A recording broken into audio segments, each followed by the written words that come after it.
Olá! Hoje a gente vai dar uma olhada numa filosofia lá do século XIX, mas que, olha, parece que foi escrita pra gente agora. É uma alternativa bem radical para essa pressão toda da vida moderna. Vamos explorar as ideias de Henry David Thoreau e ver como elas dão uma bela sacudida nessa nossa busca sem fim por sucesso. Para começar, olha só essa citação. É de arrepiar. Thoreau escreveu isso há mais de 150 anos, e mesmo assim parece que ele está falando de hoje. E o pior é que esse desespero, hoje em dia, ele é muito, mas muito silencioso. Ele se esconde atrás das metas batidas, dos posts perfeitos nas redes sociais, dos currículos impecáveis. Sabe? Aquela sensação que não sai da gente de que, não importa o quanto a gente corra, parece que sempre tem alguém na frente. E é aí que a filosofia do Thoreau vem e, sabe, bota o dedo na ferida. Ele nos convida a dar um passo para trás e questionar as regras do jogo. E se essa corrida toda for a verdadeira armadilha? E se vencer for só um jeito mais bonito de continuar preso? Essa é a pergunta que vai guiar a nossa conversa. Então, para começar, vamos entender melhor essa ideia. O que os textos que analisam Thoreau chamam de doença da vitória dos tempos de hoje. Aquela sensação de vazio que, por incrível que pareça, muitas vezes vem junto com o sucesso. É aqui que a coisa fica interessante, porque tem um paradoxo no meio disso tudo.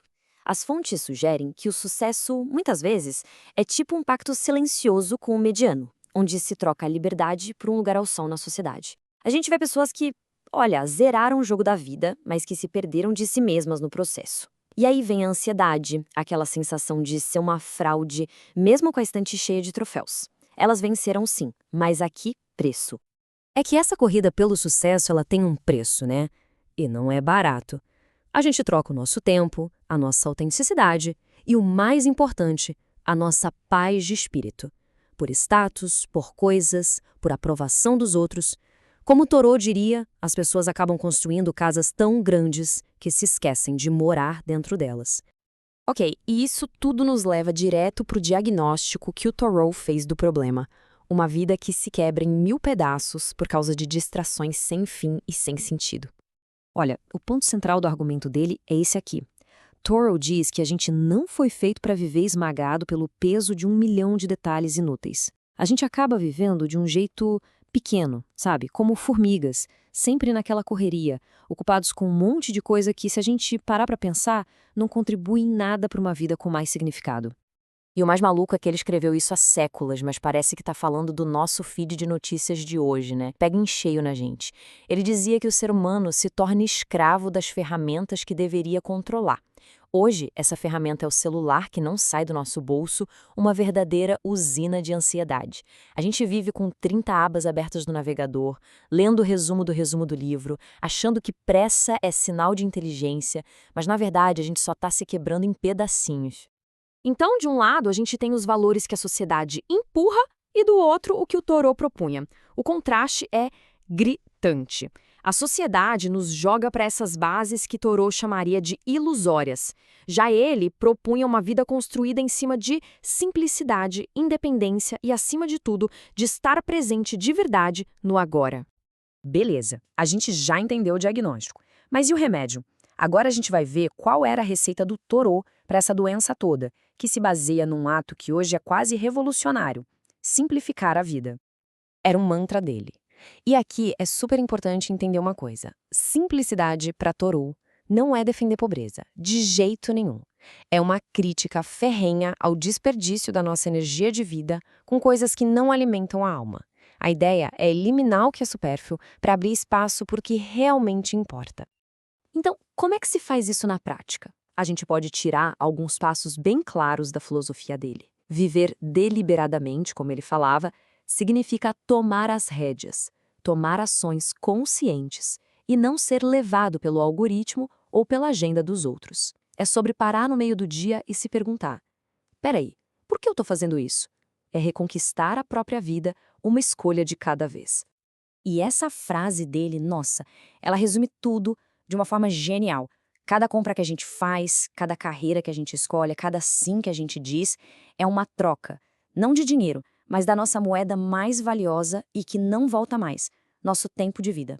A reflexão que fica é: quanto dessa vida está sendo trocada e pelo quê? É uma pergunta poderosa. Mas olha, o pensamento do Thoreau não fica só no campo pessoal, não. Ele vai além e entra na nossa responsabilidade como cidadãos. Vamos dar uma olhada agora no conceito dele de desobediência civil. A ideia é bem direta, na verdade. É um ato de consciência contra um sistema que se considera injusto.